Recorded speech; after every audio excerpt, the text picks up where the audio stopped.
Hi! What's up guys? Magandang araw sa inyong lahat. Naspi Gaming ulit. Gagawa ulit tayo ng content gamit yung ating summon.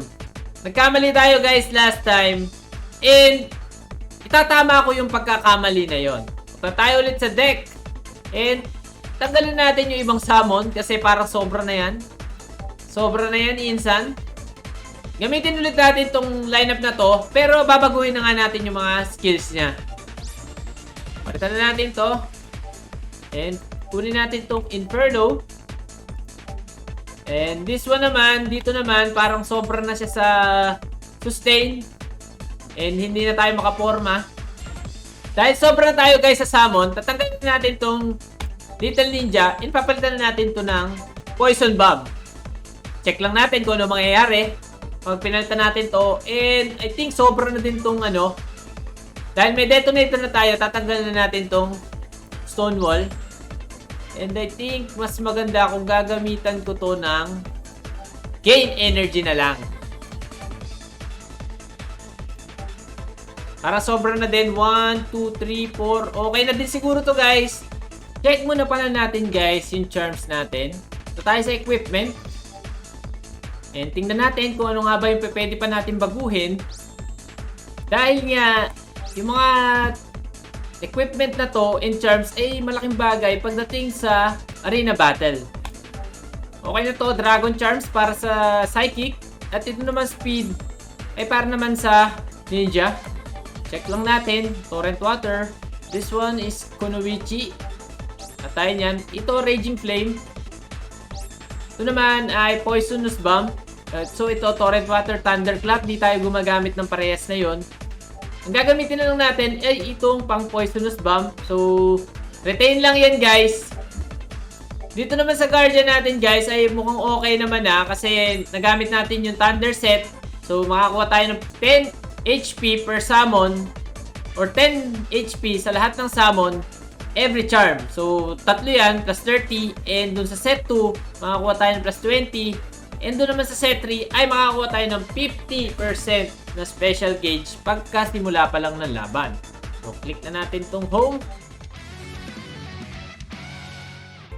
May kalaban tayo guys, dalawang ninja.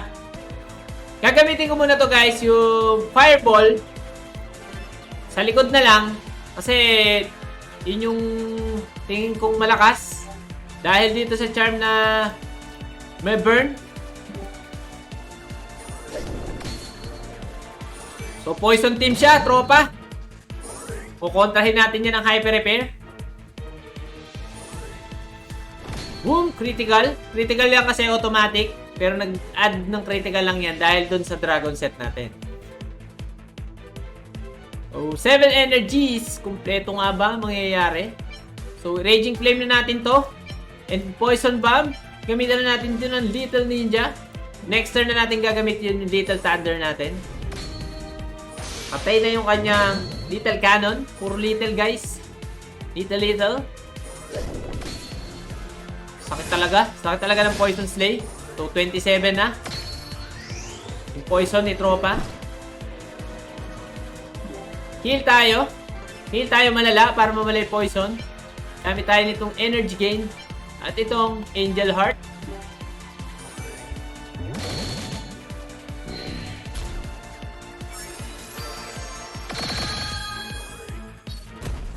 Yan, heal lang sa Gedli guys. Heal. Nakita nyo guys kung gaano kasakit yung Little Ninja natin. So, mamatay-matay na yung kanyang ninja sa likod. So, ayan, wala na mapwestohan yung ating Omega. So, gamitin ko na tong Little Thunder. Nag-surrender nga si tropa, natakot sa atin. So, easy game for us. So, naramdaman niya ang lakas ng ating lineup. Kaya nag-quit na siya guys. So, plus 39. Easy. So, yan. Sana may natutunan na naman kayo guys sa isa na namang content.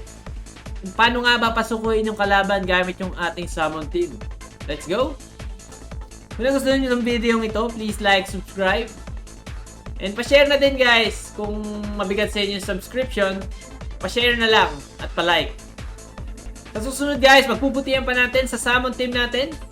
Pag-aaralan natin mabuti kung paano nga ba nag-work itong Omega na to. Maraming salamat ulit guys sa panonood. See you next time.